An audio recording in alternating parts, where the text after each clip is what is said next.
Good morning, America. Good evening, India. This is Sean Shakaran, General Secretary, Indian Overseas Congress. Today, I'm with our beloved chairman, Sam Pitroda, the former advisor for Prime Ministers Rajiv Gandhi, many others. So, I'm going to let him give a quick introduction about this topic, Gandhian Changemakers. This is the third in the series, Gandhi at 155. We are going to talk about Amul and Kurien. I'll let Sam give a quick introduction and then we'll have the story from Bala. Go ahead, Sam. Thanks, Sean. Thank Premvada for organizing this on a regular basis. I know it's a lot of work. We get to sort of show up at the last minute, but you guys put this together. So really appreciate. Welcome, Bala, again. Thank you. And today's topic is basically to introduce to our younger friends cooperatives in India and what happened during Congress era.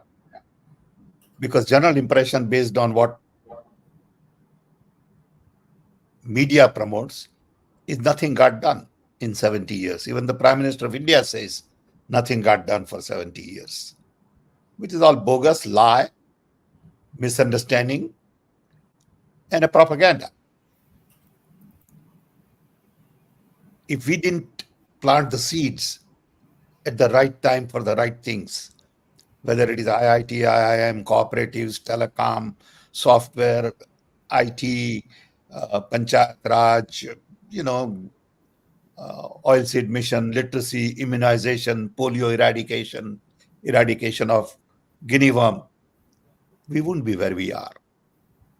We are at a takeoff point because a lot of groundwork was done for 70 years, hard work under difficult circumstances when people didn't want to privatize.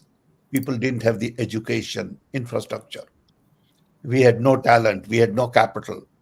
Now, our talent is globally recognized, celebrated. We have enough capital to do things. I remember the day when we had only $1 billion worth of foreign exchange reserve or something similar to that, which could last in those days only for 6 weeks. Now we are sitting on $600-700 billion worth of foreign exchange reserve. It didn't happen overnight.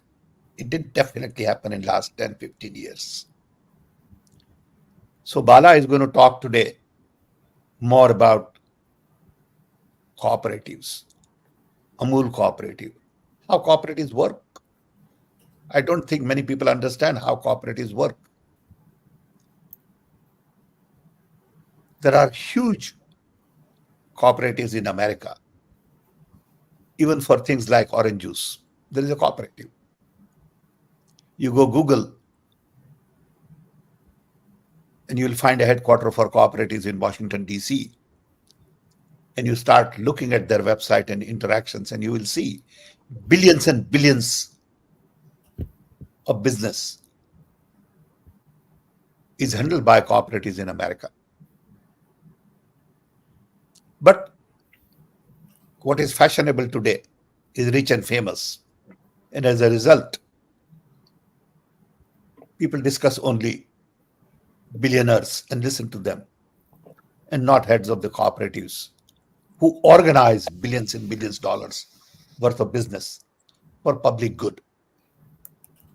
And I think that's the conversation we are going to have. And Bala is going to educate us on what is cooperative, why cooperative, how does it work, what got done in the past, where are we today, and what are the real opportunities in cooperatives.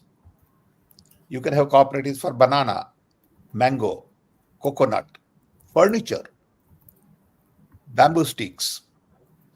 You could have cooperatives for brassware.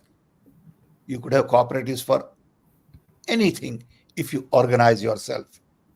And this will allow us to really lift millions and millions below poverty line to a respectable standard of living.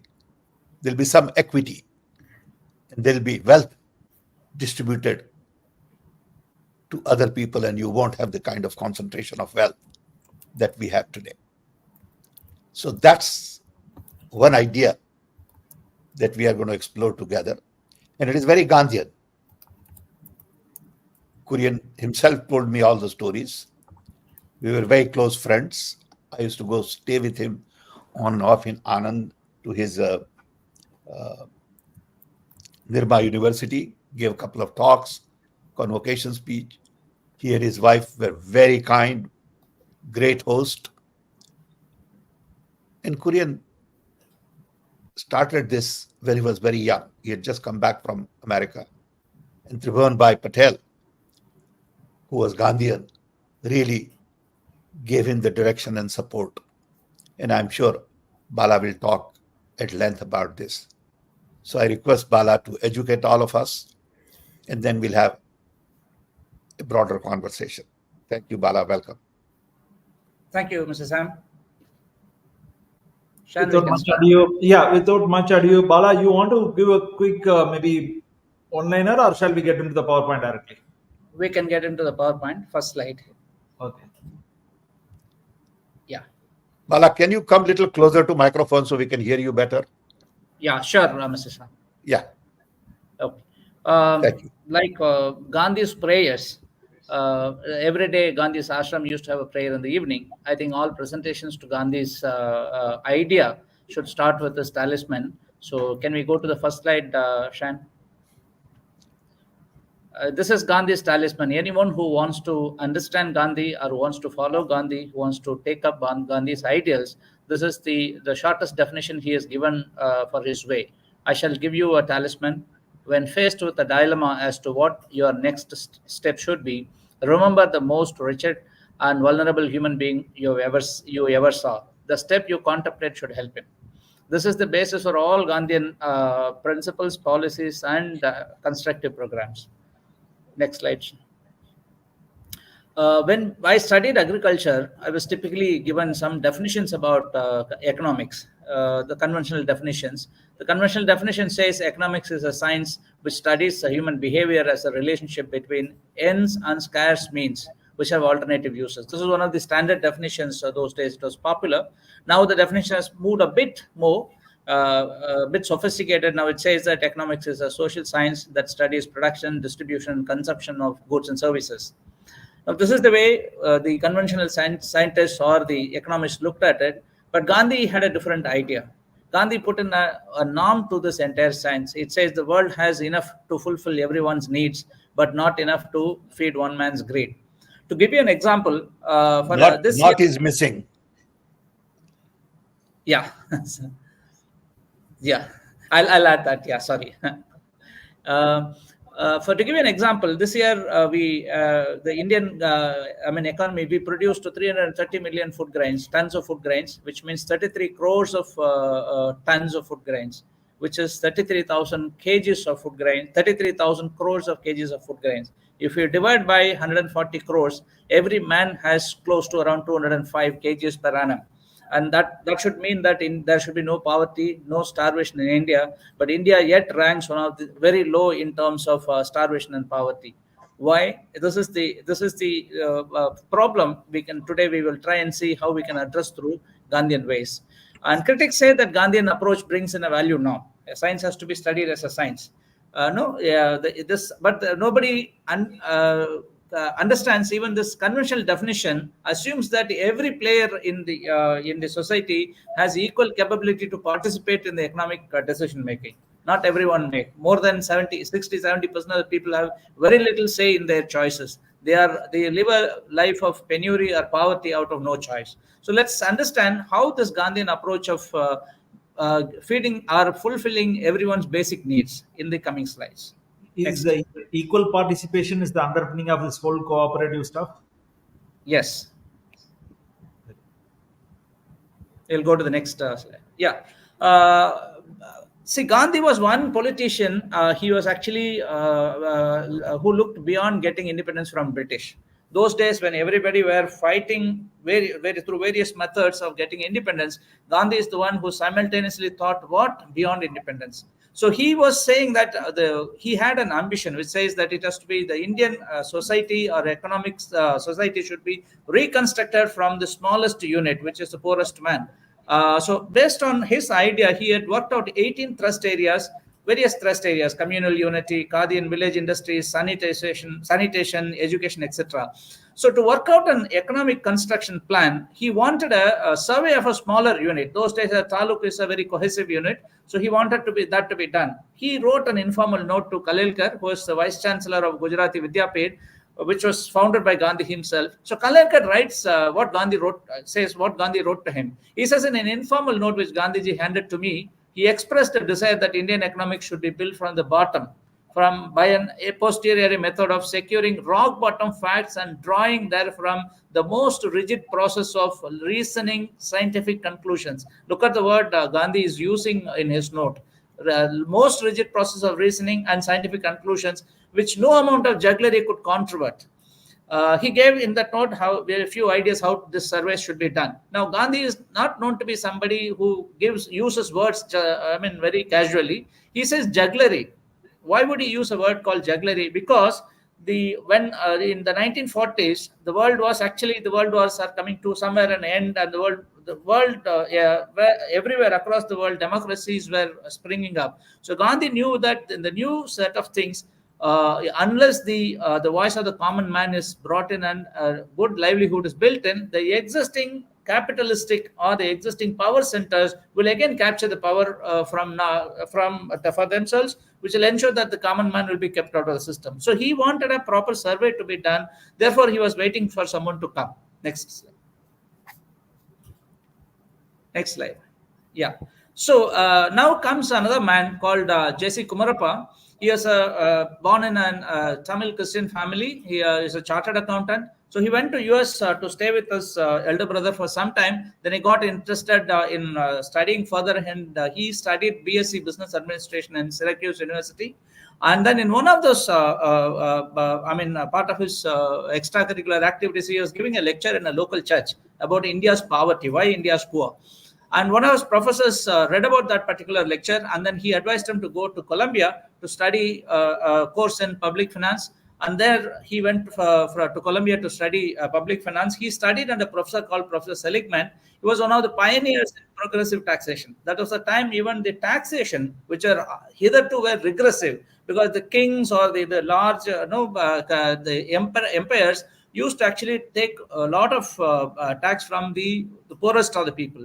So that was a time where the society was evolving. The concept of progressive taxation was coming up. So he studied under him, and he did a thesis with India's poverty and British taxation, where he found that some of the points why India is poor. One is that the Indian poor is taxed very high. For example, very basic goods like taxes, salt were taxed very high, or the land taxes were very high, and at the same time, a bloated bureaucracy which was paid very high amount of salary. So he made that into a thesis, and when he returned to India, somebody advised him that he should meet Gandhi, because this thesis Gandhi will be interested in publishing. So he went and met Gandhi. So while Gandhi had heard about this particular thesis through Mahadev Desai, he asked him to join Gujarati Vidyapith. And then he says that please do a survey for me. So when he was thinking about conducting an economic survey, Kumarappa came as almost like a solution. So somebody who was very impressed, Rajendra Prasad told Gandhi that you have developed or you have trained Kumarappa very well in your way of thinking. But Gandhi said, no, he was a ready-made solution. He came to me in the just right time. So that's how this particular moment happened. Next. So he did a survey of taluk called Mata Taluk in Kheda district in Gujarat. So he was the director of research, and the chairman was Vallabhbhai Patel. So they have surveyed 51 villages, 1,213 families. Average family size those days was 5. And the number of families, they worked out, Kumarappa worked out what is the minimum amount of salary which is needed for a family of 5 to live reasonably comfortable, 3 square meals, a house, and probably some surplus for education and healthcare. He worked out that somewhere around 50 rupees per month. That is 600 rupees per annum should be the minimum earning. That out of the 1,200 families, only 14 families were getting that kind of income. All the remaining 98.4% were much below, much below. Not even 50 rupees. They were hardly getting 8 to 9 rupees per month. 5 people. So that is a kind of poverty levels which was prevailing then. And then he compared an average farmer, the Mata Taluka farmer, with an average American factory worker. That he found that more than 95%, in some cases 100% of the earnings goes only for basic food and a small hut kind of a thing, whereas an average American factory worker spends less than 50% of his income on these basic requirements. So this is the anomaly which the survey threw up scientifically. And at the time, he also ensured that the salary of a district collector was 5,200 rupees a month. No, it can't be. Yes, sir. No, it is 200 rupees. The collector salary for collector? Yes, it cannot Okay, be 5,200 in those days. This is 100 years ago. This is 1913. I'll send you the report itself. It is wrong. Okay. This Okay. is definitely wrong. Per year Yes. it could be, but definitely not 5,200 rupees per month. No way. Noted, sir. I'll come back. I think this was picked Please. up in the survey. I'll come back. Maybe I'm wrong. Thank you. Go to the next point. So therefore, Kumarappa met Gandhi in 1929. End of 1929, this survey happened. Somewhere around 30, Gandhi sends his message to the Viceroy, and the Salt Satyagraha starts. Gandhi had put 11 important demands.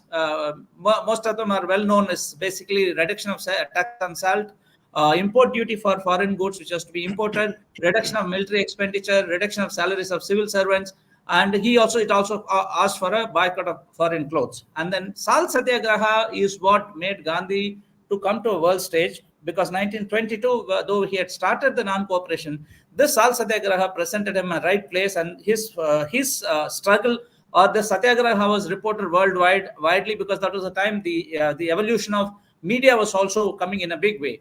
And that created a massive impact on the government of India. The import of British manufactured clothes fell by 50%. The Indian budget, 1931 budget, they expected as a surplus of 10 lakh rupees. It ended up with a deficit of 13.5 crore. Those days, the budget was somewhere around 170 to 200 crores. That's the kind of size the Indian budget had. So what happened was, a Sattvic protest created a damage to the enemy, almost as much as probably a violent project also sometimes creates a damage in terms of destruction. Next. I have one, if you permit me, Bala, I have one question for Sam actually. Is that okay? Yeah. Sure. So, Sam, why there is no kind of this kind of innovative protest, which is very Sattvic in nature, non-violent in nature, possible, which is also can create an economic dent and get the wider imagination of the entire world? Is it possible in this current scheme of things, in this modern 2024 world? Why we are not able to go to the same extent or the vigor? I don't understand. Say it again. No, is there one more satyagraha of thoughts possible in 2024? Times are very different. A lot of these demonstrations don't get the right kind of media attention. One can try, but the probability of success today is very low. Okay. Unless you can mobilize large number of people for long enough time, you don't have the kind of people you had during independence movement who would sacrifice everything. Today, people won't even sacrifice one meal. Okay, they want it now. They want instant gratification. They wear fancy watches. They don't wear simple clothes like people used to. So Satyagraha has a lot to do with your lifestyle, your belief, and I don't think it is possible today. The enemy was from outside, the enemy is within now. That is another big challenge now. I see. It's very difficult. Sure. Okay. Sorry for the interruption. No problem. Next slide. Yeah. So this led to, beyond Salt Satyagraha, both Gandhi and Kumarappa were arrested, and after that there was a Bihar earthquake, so which went into a period of lull. But as soon as the Bihar earthquake rehabilitation work was over, Gandhi was back into action. So he created something called the All India Village Industries Association. He proposed this in 1934 Varanasi Congress, where he proposed himself as a president and Kumarappa as a secretary. The whole of Congress was very happy to give that to him, because nobody is really interested in. But look at the board. Look at the board. Yeah. C.V. Raman, J.C. Bose, P.C. Ray, M.A. Ansari. You don't have people like that. Correct. See, we all think the best of the best brains dedicated to a cause for And the village. science minds and village itself is like a great thinking, I right? mean, you look at this list and you say, oh my God, Yeah, Yeah. Vallabhbhai Patel. yeah, Yeah. Okay. I mean, who are these people? yeah. Yes. Okay. They are stalwarts Yeah. and they are interested in village industry. Today, Absolutely. if the guy is smart, he's a billionaire and he doesn't want to even talk to the poor people. Yeah. Correct. Correct. So the point is that Gandhi has been always portrayed as somebody who was very backward, regressive, and all that. But he got us C.V. Raman, Jesse Bose, and Ansari and P.C. Ray to be in the board. That is the kind Amazing. of yeah. That's the kind of zeal Gandhi had for progressive way of doing things. Is the point. Amazing.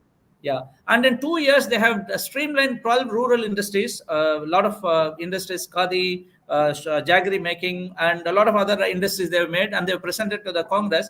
But the Congress was not very enthusiastic. Everyone, including even Jayaprakash Narayan, they were all thinking that this is something. What will this village cottage industry do? Because those days the dream was industrialization, the modernization like Europe and Soviet. That kind of dream was there in everybody's mind. They never understood the possibility or impact of rural employment oriented kind of a rejuvenation of industries. That's the point which is being made. So this is the place where Kumarappa stayed and worked in Maganwadi in Varda. Next. See, the office itself is still some message, kind Yeah. of the simplistic nature and approach.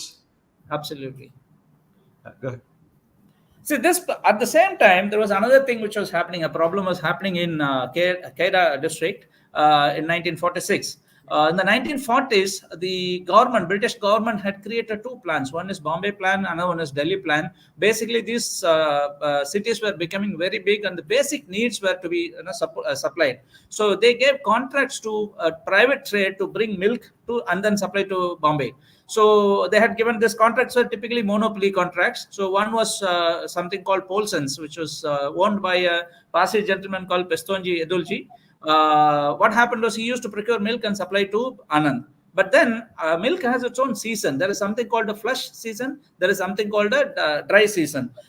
Indian agriculture starts giving some results or some benefits during October, November, which is the first end of Kharif season where the crops come for harvest. The rainfall, almost 90% of the country receives rainfall. The crops are grown, crops are harvested, milk production is very high. That time, what happens is the production will be much higher than the demand. So this Paulson's was not procuring enough.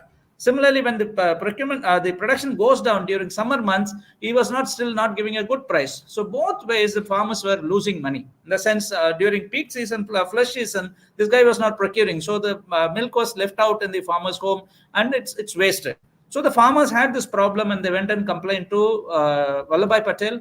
And Vallabhbhai Patel called his deputy Morarji Desai and told him to go and help these people out. So Morarji Desai met the farmers of Kedah district and their leader called Tribundas Patel. That was the first step in the entire process of Amul getting created. Next. Morarji Desai advised the farmers that you all get together because the farmers were all small farmers. They're not big farmers. Nobody can create or invest in dairy farm themselves. So it started in 1946 with two village cooperatives. 247 liters was the first consignment sent from Anand to Bombay. And then as the demand was regular in Bombay, the volume of milk procured by the village cooperatives went up, but they had a problem. They had a problem because peak summer months, whatever they do to preserve the quality of milk, because of the high temperatures, milk used to be spoiled by the time it reached Bombay. So Mr. Tribundas Patel had a problem of this problem to be resolved. That was the time your Kumarappa came to Gandhi. Dr. Kurien came to Tribundas Patel. Kurien was actually working in a creamery, next slide, creamery next to this Anand Amul I have Cooperative. one question on this. Are you okay, Bala? Asking? Yeah. So, why Morarji thought the farmer should farm a cooperative? See, why he wanted to cut down the middleman, and why he thought farmers, even though they are a very smallest set of people, how they can coming together is going to farm a maybe helpful for them. See, for example, the Paulson's dairy in Anand at the time was created at an investment of close to few lakhs of rupees. So the farmers didn't have the money to have that kind of an investment. Number one. Number two, all these farmers have to come together. That's the only way they can become a larger economic unit. They can supply to a market like Bombay. Otherwise, individual farmers cannot load his 5 liters and 10 liters. So the size of the operations, economic need necessitated that they get together and then start procuring large quantities sent to Bombay. That was a natural solution. Good. Sounds good. If there are a farmer with 500 milch animals, 1,000 milch animals, he could have directly, I mean, he does not need a Vallabhai Patel or Moraji, he could have done himself. The Indian farm size being small, the number of animals being less is a structural problem. That is the only, the important, intuitively, both Gandhi and Kumarba understood, but Nehruvians did not understand. For long, they were still thinking about creating cooperative, big farms like Soviet Union. They're all not going to work. They can join together to market their produce, but the lands cannot be consolidated. That was a big problem at that time. So it was a natural kind of a solution, is what I think. So Dr. Kurien, who had returned from Michigan University, he was to be, he studied in Government of India scholarship, and then he had to serve in Indian government, one of the Indian government organizations. So he was working in the creamery, which was next door to the Anand Cooperative. So he had completed sometime, he decided to quit Anand, and so he went and met Tribhuvandas Patel to tell him that I'm going to quit. I'm just leaving this place, just wanted to say bye to you. Tribhuvandas Patel at the time told him that I have this problem, can you help me? Then Kurien took it upon himself. He went to Bombay, worked with L&T and got a plate pasteurizer and then brought it back, installed it and resolved the problem for Anand Cooperative. Then Kurien, Tribhuvandas Patel said, why don't you stay with us? So, I mean, Kurien accepted and stayed. After that, he never left Anand from then onwards. That's a kind of relationship which started, blossomed between the two. So, And the interesting thing here is, for people who don't know, Kurien was from Kerala. Yeah. Kurien did not speak Gujarati. Yeah. And they form a special bond. Tribhuvan Bhai and Kurien and complemented each other's capability, understood, became very close family friends, and Kurien respected a great deal what Tribhuvandas Patel would say. Yeah, different faiths. Kurien is a meat eater. Tribhuvandas is a pure vegetarian. Amazing. And Kurien spent his entire life in Gujarat. Yes. And that's the beauty of India. And we are very glad to hear somebody who have met and worked with Kurien, Sam, like you. Oh, he was a very close friend. On the technology mission on oil seeds, we worked together. Yeah. Go ahead. Yeah, next. So, starting from 247 liters in 1946, today Amul procures 2.3 crore liters every day. Amul is expanding every month. So this is the size of Amul's growth. And most of the Amul's milk producers are small farmers with 2 to 3 milch animals, not more than that. But what happens is Amul delivers 80% of the price paid by the consumer to the producer as the cost of production. This, I think, is the most important, most crucial element of milk cooperatives, especially Amul. Sam talked about huge cooperatives in US, and even in Europe, we have a lot of cooperative organizations. The difference is there, what happens is the processing and branding somehow is moved out of the producers, and retailing, of course, is with the retail chains. So what happens is the consumers pay money, out of which less than 40% only reaches the producer. But in the Indian case, the price paid by an Amul, if you buy an Amul milk packet at 60 rupees, the farmer gets close to 48 rupees as the cost of production. This particular, I would say, the core element of Amul Cooperative is the one which makes it very successful and consistently successful for more than 78 years now. So the second point, another point, what happened, I think, as Mr. Sam very rightly said, Kurien was a technocrat. Tribhuvandas was the local leader, farmer leader. They merged very nicely, not only plate pasteurizing. After some time, they have decided they had a problem of plenty. During flush season, the milk availability was very high. Amul could not dispose of all the milk in one go. So they said they decided they will convert that milk into powder and then use the powder to reconstitute milk during summers. So the demand of the milk products is even, but the production is seasonal. So Amul wanted to convert the flesh production or the surplus production during the season, convert them into milk, and use that convert the milk powder and use that milk powder to reconstitute and supply as liquid milk during summer months. So when they tried to do that, they realized that maximum milk comes from buffalo in Gujarat, and buffalo milk has a very higher fat percentage. But the milk powder technology, which was available till then, was only for cow's milk, which has got a much lesser, which almost half the percentage of fat. So when Kurien approached Nestle to help them with a plant, to construct a plant, they refused to give the technology. Then he, along with his own college mate called Dalaya, they together, along with the help of L&T in India, they created a spray drying powder plant for buffalo's milk. So this is the next best thing which has happened in Amul's case. It wouldn't have been Indigenous possible. development. It is more Yes. about indigenous development, local talent, local needs, local problem solving. Correct.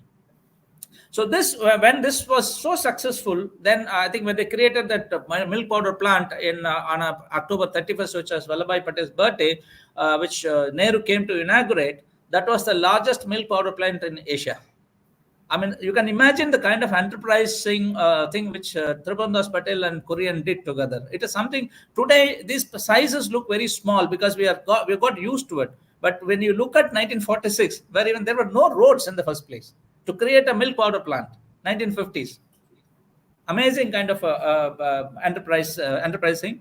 And then after this, Lal Bahadur Shastri saw that he was very surprised that I mean, how come a place like Uttar Pradesh, which has got Murrah buffaloes, one of the most best yielding Murrah buffaloes, there was no water scarcity, whereas Gujarat is almost half of Gujarat is desert. How is this Amul successful here? So he came down, he stayed with a village cooperative, a small village, talked to the farmers, and they realized apart from technology, it is the business enterprise of producers. Producers got themselves together, they created the technology for themselves, they themselves took the product to the consumer.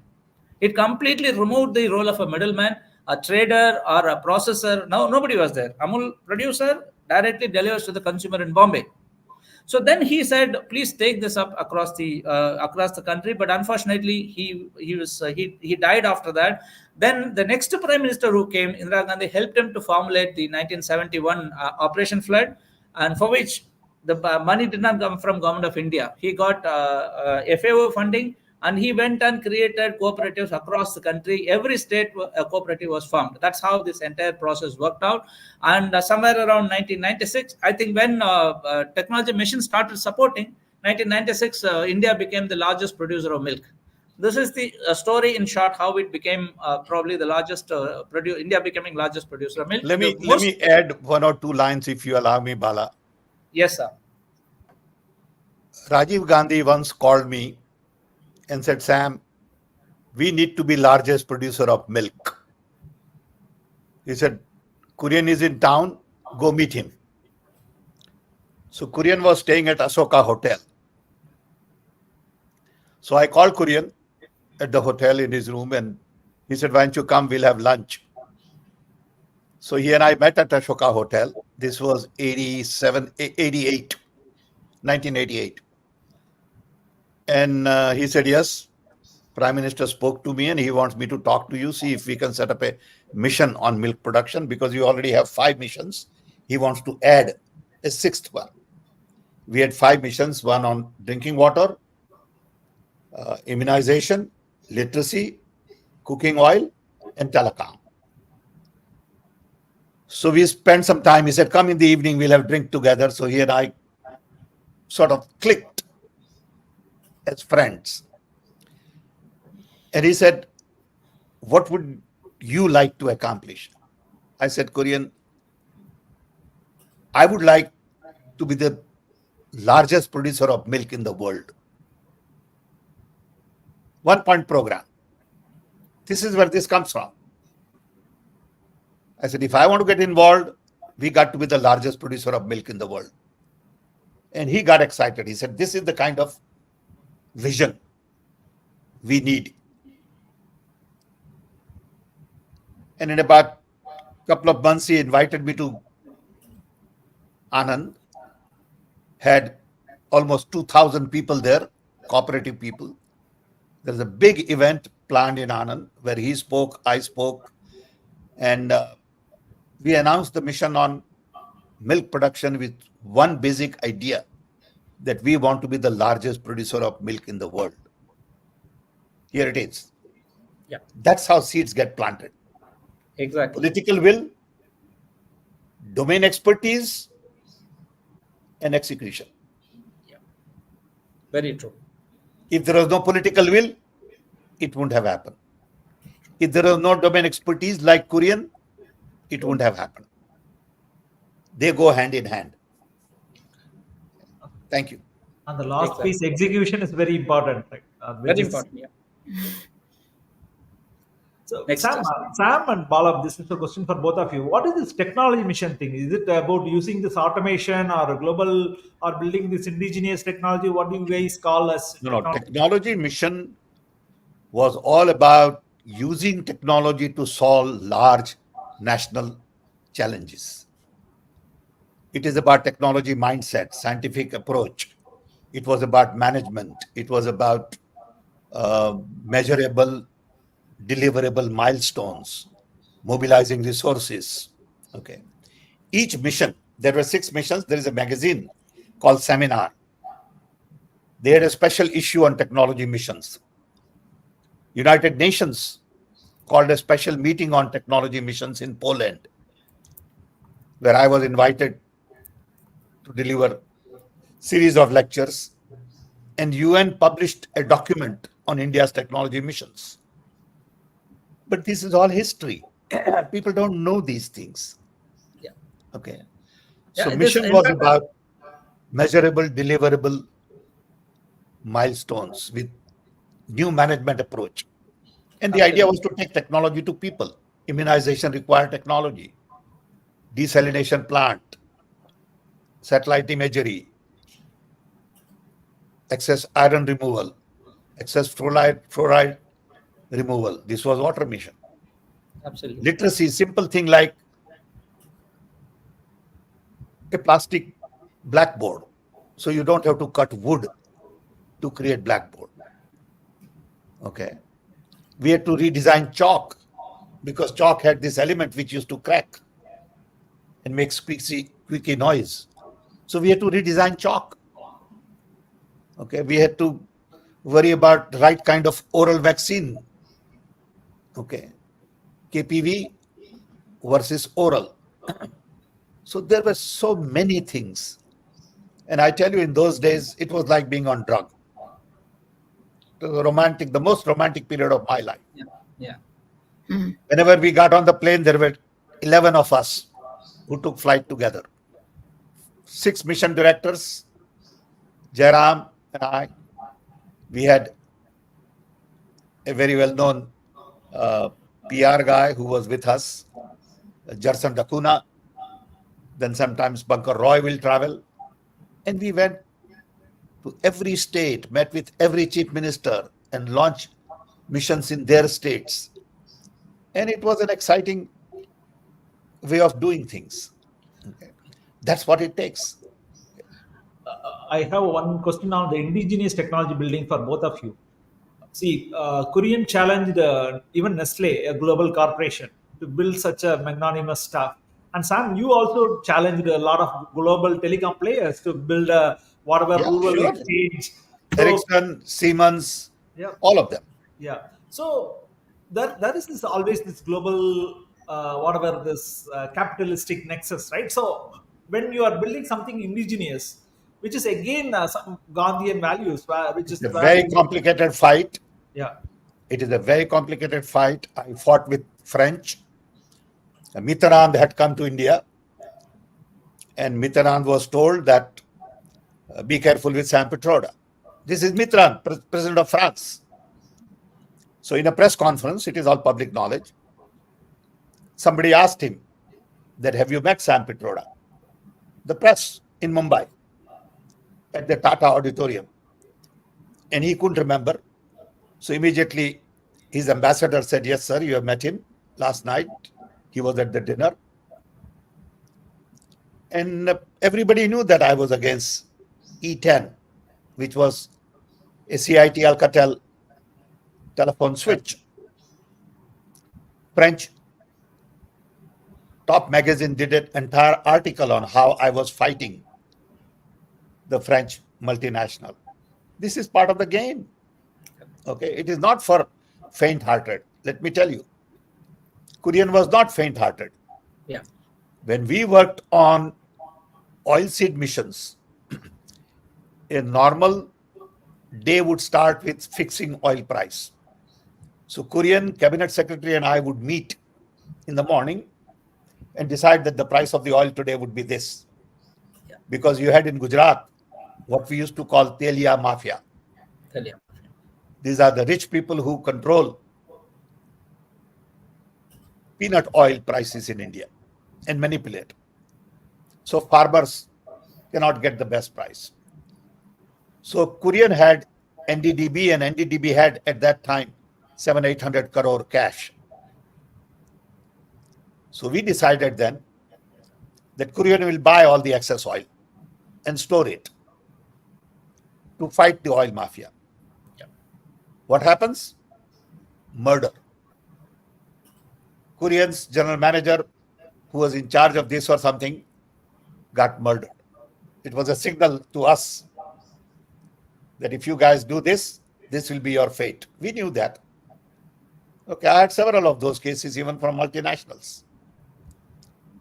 Then Kurien's godown, where oil was stored, was burned. Somebody set a fire because they didn't want you to interfere in their profits. But that's the fight you fight, and that's the thing you learn from Gandhiji. Yeah. Okay. And people have no clue as to what these things are. They have no idea. But unfortunately, that's the case.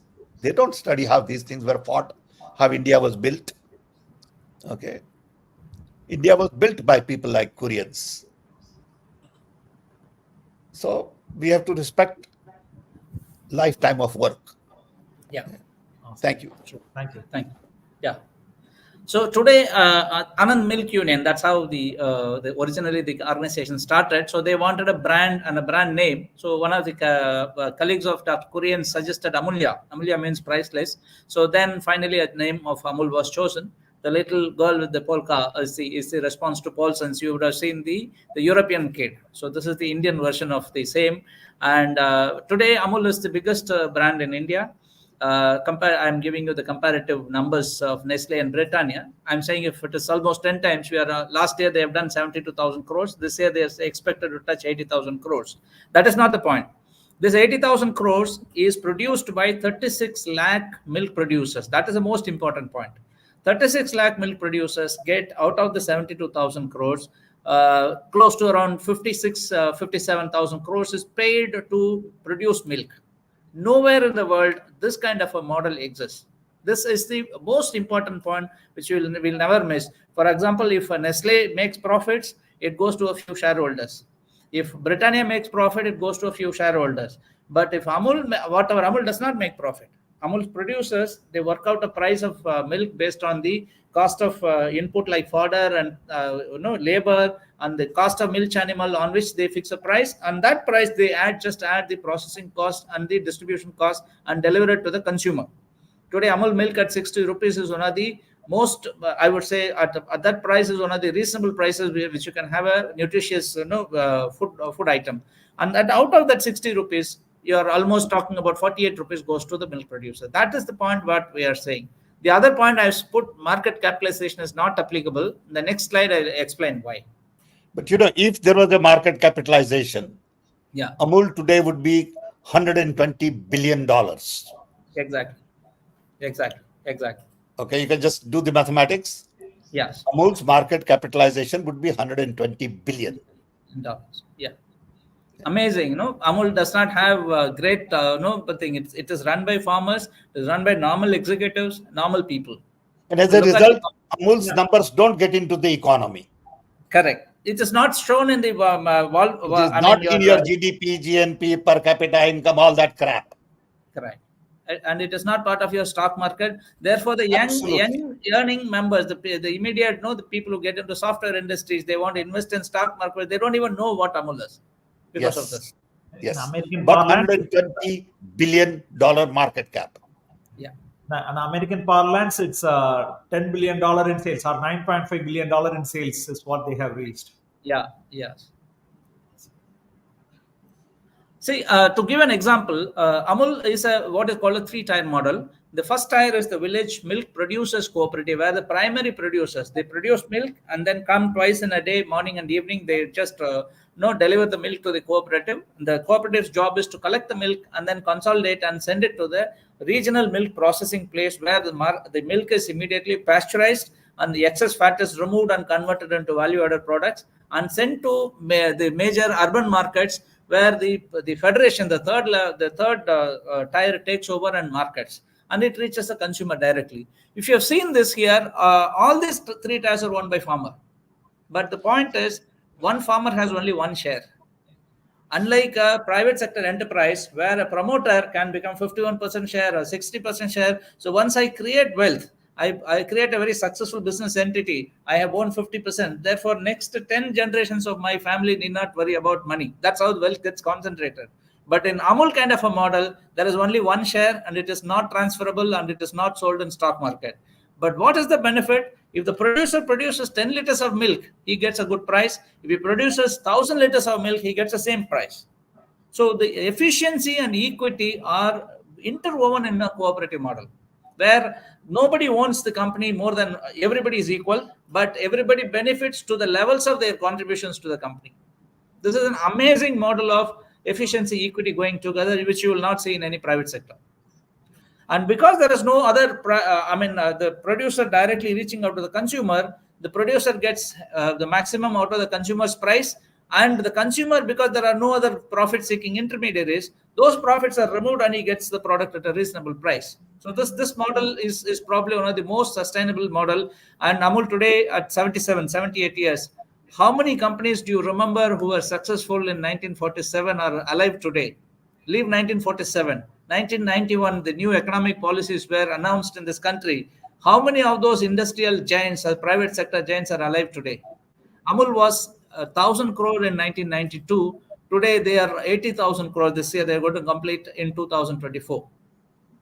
Imagine how many companies have grown to the levels of Amul.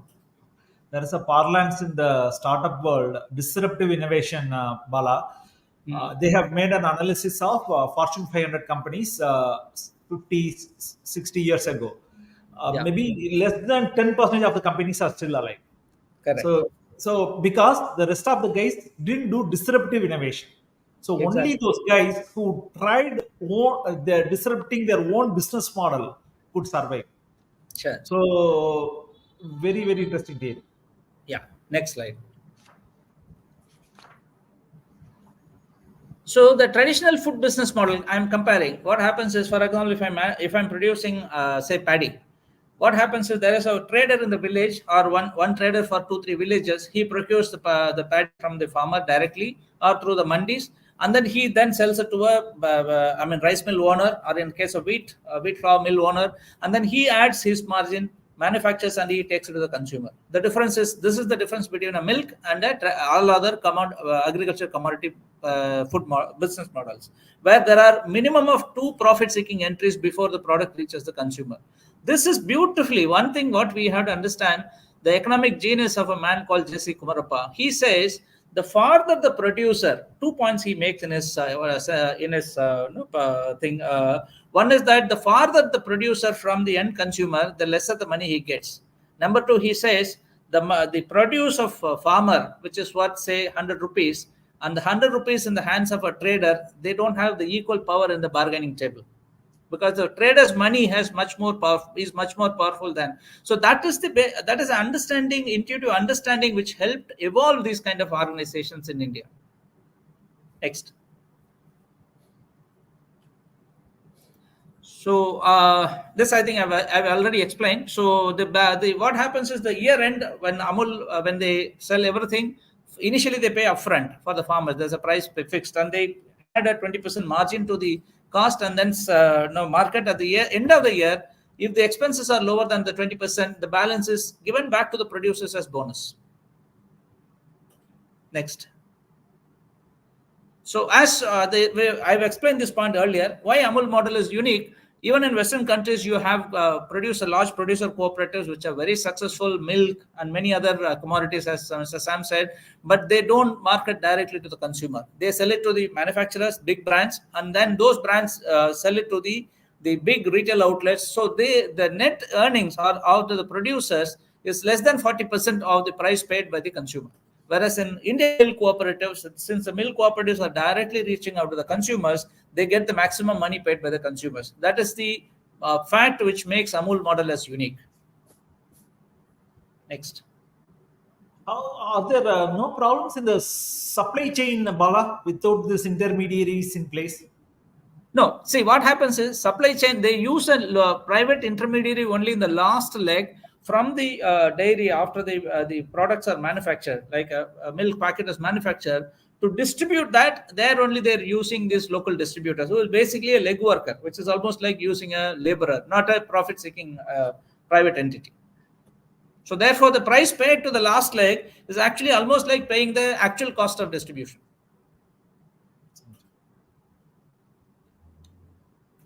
So this, I think, we have again spoken. What happens is Amul model, typically what are the salient aspects of Amul model is 80% of Indian farmers are small. Every producer has only one share, and he can't transfer the share. Producer gets benefit to the levels of production, and he gets the maximum out of the consumer price. Since there are no profit-seeking enterprises, intermediaries in between, the consumer also gets the best point. And all these farmers are small farmers. They have only 2 to 3 animals. These animals are reared out of the surplus of the farm. For example, if you cultivate paddy, the animal eats paddy straw. If you have peanut, or if you cultivate groundnut, it eats the groundnut cake. Now we are giving little more now, little better nutrients. But having said that, the Indian milk production is not industrial scale like Europe or America, where you have hundreds of animals kept in a shed, high input, and then it is a typical high carbon footprint industry. But the carbon footprint of the normal milk producer in India is much lower compared to a European or a Western model. So this is the therefore this is much more sustainable, or much more I would say beneficial to the environment compared to the Western model. Is the point we are making here. I have one question. So there is a slightly communist thinking in this whole of this cooperative model. So, but in the Western or capitalistic world, so usually they will try to kind of scare the world. Okay, the world is becoming communistic or whatever, right? Even in America is very scared of this word communism, but they are not scared of this word cooperative. So, how we can try to enlighten this advantages of the cooperative model? But there is cooperative model in America. Yeah, no, It is but big. It's yeah, big. it's big. Okay. No, but I'm trying to see, Sam, how we can try. There is a slightly underpinning that communist angle, right? Communist angle where share It's the all bogus. benefit. It's all bogus. This is all PR. It's all bogus. There is no when you share profit with your larger stakeholders, that doesn't become communist. What is the difference here? Rather than optimizing shareholder value, you are optimizing stakeholder value. Yeah. Fundamental As simple as difference. Okay. Sure. It has nothing to do with communism, nothing to do with socialism. Okay. You are optimizing stakeholder value and not shareholder value. Finish. Okay. Okay. If you believe in it, you are with me. If you don't believe in it, you can't be with me. Whatever label you want to put. Okay. I don't want to get into that debate, because then you will get into some other economic conversation. No. I don't want to be dragged into that.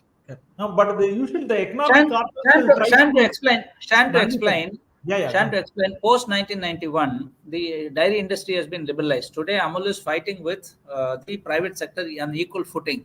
But the Right. problem today, private sector is not able to fight with Amul. That's a reality. The reason Exactly. being, its supply chain is the most lean of all the compared to private sector, and there is no great I would say greed for profits. Therefore, they are able to price their produce lower. So at that price levels, the private sector, I've been part of a private sector organization which had a dairy. The net margin of Amul, I mean the milk for a private sector is 7 to 8%. You know that consumer product companies do not operate anything less than 45 to 50% margins. So at 7 to 8% margin, they're finding it difficult to manage their enterprise, giving their all the requirements, high salaries and high profit expectation. They are not able to manage. So today, Amul or any other cooperative dairy product is fighting with Nestle's of the world. Please understand. There's no communism means what? Communism bars other people from doing. There is It's no all bar there. bogus. Yeah, this is a open competition which is open for everyone. Cooperatives are winning hands down. And the other interesting thing is Amul never acts like a monopoly. Yes. Okay. Amul never acts like a monopoly in the business. If somebody else with a private ownership was in this position, they will kill competition. Yeah. They'll do price gouging. Yeah. They'll manipulate the market, and they will kill competition. Yeah. Okay. So we are taught wrong things in the business world, and I've been fighting this, but people think I'm crazy, that you don't want to teach optimization of IRR. You want to teach optimization of stakeholder value. Then only there'll be some income equality. Correct. Business schools promote income inequality, promote elite, promote strategies that really benefit very few. Correct. Because you scratch my back and I'll scratch your back. Okay. And poor person is not part of the elite community that goes to Harvard or any other business school. Absolutely. Okay. They don't teach Amul model. This should be the biggest case study you could find. Exactly. $120 Okay. billion. Every university, every MBA should teach this as a course or some case study. They don't do it.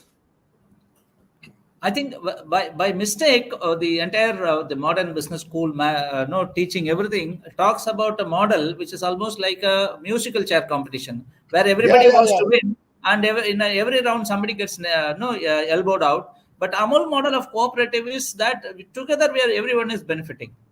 Exactly.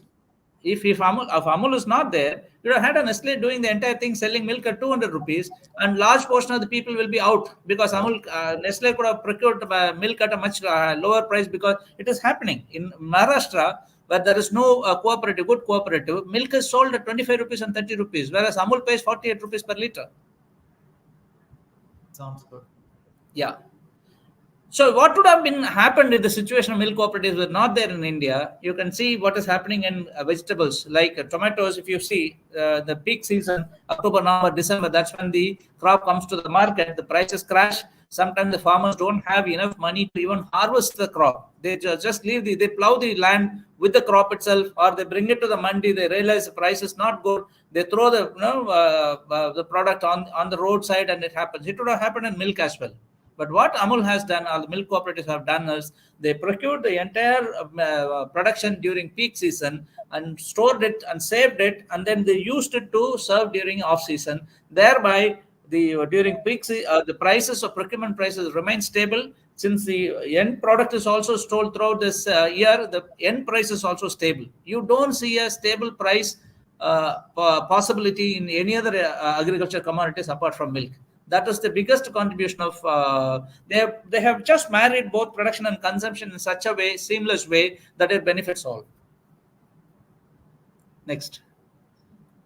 So the difference, what is the contribution of milk to the government?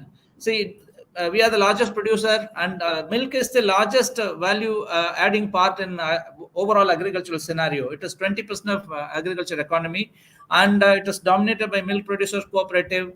The best part, it does not ask for any subsidy. Whereas food grains, we are the second largest. But it is every year out of 45 lakh crores, the government spends 3 lakh crores as subsidy. If the government removes this 3 lakh crores, the food grain production will come to a crash in a 2 years' time. Sam, This you is are the on mute. difference. So Sam, you are on mute. Shan, I have another call at 10 o'clock. Okay, sure, sir. So I got to go. You can continue this conversation. Sure. Bala can interact and people can interact with Bala. Sounds good, sir. It was a great presentation, Bala. Really appreciate your putting together these slides. I'm sure Sean and other help. But let's just continue this conversation. Sure, Sam. Thank you. Bala? So we are getting Bang and a few more other Gandhian environmentalists for the Yeah, subsequent. but let's have this, cooperative model Yeah. wrapped up a little bit. Sure. Yeah. Sounds good. Thank you, Sam. Sure. Okay. So the difference for the government, even for the government, if you have to selfishly look at us, the milk model is self-sustaining. You don't have to subsidize. The food grain model is not self-sustaining. You have to use 3 lakh crores of money every year. Almost 6 to 7% of government's budget is needed to keep the food grain economy to stand up and running. Next. So the way forward, this is what Mr. Sam would have also agreed. This is the last slide we have completed. So the point is that if our planners and thinkers can remove the blinkers, the way forward is very, very clear. Have farmer organizations where the farmer produces and then they themselves go and deliver it to the consumers. This is very important for India. Basic reason is, unlike US, where 2 to 3% of people are dependent on agriculture, India, even today, 50% of the country is dependent on agriculture. When we got independence, we had almost 80% dependent on agriculture, which was 32 crores of people. Today, we have got 50% of people dependent on agriculture, which is 70 crores of people. So we have double the number of people dependent on agriculture than when we got our independence. So the best thing is that make farmers' life viable, make their income better by creating farmer-centric organizations and remove the unnecessary middleman, and so that the farmers themselves can directly deliver the products to the consumers. That is the model. That is the lesson we can learn out of Amul. Thank you. In fact, this lesson can be imparted to some other industry, like food grain industries, your thesis. Correct.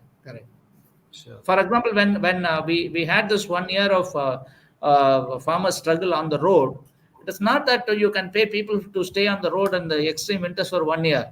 It is a natural fight, because the farming is becoming so unviable. In the last 50 years, farming has become so unviable that the people had to come onto the road and fight for 1 year. It is not a joke. People don't stay for 1 year. You pay everybody and even 500 rupees a day. Whatever you want to give. People won't stay for more than 2 to 3 hours for a political public meeting. But the farmers stood on the road for 1 year means there is genuinely problem with farming. That is what we need to understand. I'll just read through some of the comments. Very good initiative to bring some facts to the table for the generation who does not have context. And Tamil Selvan is saying, utterly butterly Amul, there is no point in comparing US economy versus Indian, both are different altogether. Mukul Sharma is saying, while on the topic of Amul, I think the recently re-released remastered version of the 1976 movie Manthan is mandatory watch, even though it's slightly fictionalized version. Great admiration for Kurien, sir, for the white evolution. So, okay, some LinkedIn user. Amul is the pain of the Indian milk production. Farmers pay so little and it becomes maximum selling price. 35 rupees a liter they buy, not even cost is covered. So this is maybe a contrarian view. What is your response? No, I think I'm okay. If he feels 35 rupees or whatever the price is lower, he should ask himself what is the price private sector is paying for the farmer. That's the point he might want to. Lichet Papat, founded in 1959 by 7 Gujarati women in Mumbai, India, began as a small-scale cooperative and eventually grew into a massive enterprise that empowers women through collective effort, self-reliance, and community values, principles that align with Gandhian ideals. Gandhian principles in Lichet Papat's model, self-reliance, Swadeshi. Lichet Papat was started by a very modest capital of rupees 80, focusing on producing a product puppet that was locally made using indigenous resources. Absolutely. Lichet Papat is another example. You will be surprised. A lot of such examples come from Gujarat. That is also, it speaks about the basic entrepreneurship of people. There's one more. We have a Gandhian labor organization called Seva in Gujarat, in Ahmedabad, which does a similar service. So these 3-4 are extremely powerful examples. Very interesting. I think these are some of the comments, interesting comments.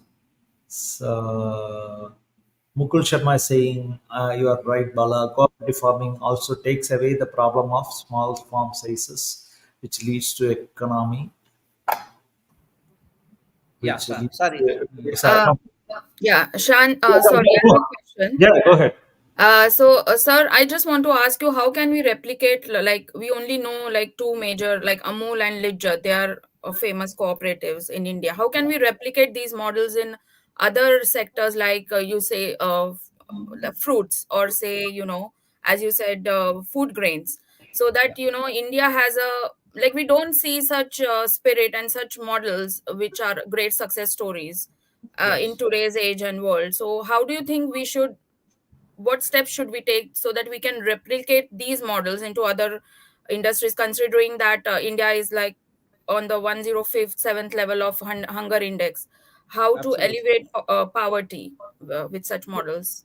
I'll tell you today, the government is procuring for food grains, say paddy in Punjab, that's around 21, 22 rupees a kg. When the same government is not procuring in Bihar, where it is sold around 10 to 12 rupees a kg in the open market. That's a kind of a disparity. Now, the government has a problem. It has to spend 3 lakh crores of money to ensure that the basic food grain is produced. It is impossible to think that we can import food for 140 crore because we are the second large, we are the biggest, largest populated country in the world. It can't import food grain. So it has to be a sustainable model. The present way of doing things is not sustainable because last 40, 50 years, the comparative incomes of farms compared to a government job or a private sector job are consistently dropping. So therefore, the way is that ensure that we have to work out a way farmer gets more money. At the same time, the government does not subsidize. The government cannot handle this kind of a subsidy going for every year 3 lakh 4 lakh crores is a big burden. So how do we do that? Create a worthwhile farmers organization, support them for 10-20 years. That's what it did in 1971 when Operation Flood was supported. It was next 25 years. 1996 only it became the largest producer of milk in the world. But 25 years government supported not by money. They created farmers organization. They supported in terms of providing with enough policy support. That's all farmers are asking. Today, if the farmer gets 40 rupees per paddy, if he runs his own cooperative or something like that, they are not going to sit on the road fighting for 1 year demanding prices. So the path is very clear. You need to replicate Amul. People So will say, then, where is a Korean? Where is somebody else? yeah. Definitely, there is an issue. I wouldn't call that the idealistic life is there, but definitely out of 140 crore people, we can find 100, 200 people who can be dedicated to this cause. Put them on a mission mode, like what Sam Petroda did in his technology mission kind of a time. So support them for 10, 15 years. The Indian farmers will happily produce. They don't want the headache of taking the produce and all those things. If there is an organization which takes care of their income, farmers will produce. It's Okay. about also the political will, right? Which is what lacking. So maybe Yeah, the yeah. political will is there. I think there can be more innovation and stuff. See, when Thanks a lot. Gandhi wanted to create All India Village Industries Association, he got Sasi Raman, J.C. Bose, P.C. Ray. Look at the people he.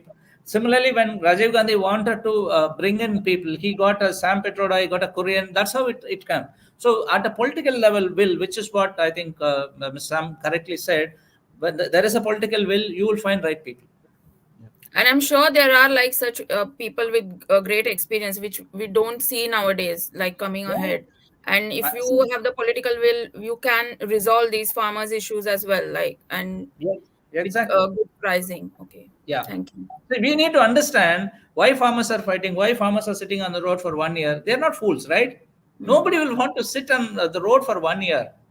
There is a problem, which means what? They're not getting enough income. So how do we make their income, increase their income better is a simple point which we need to organize. That is where a comparative study which says why this food grain production is not sustainable, why milk is sustainable. In the sense, milk has self-sustaining organizations which are taking care of the interests of the farmers.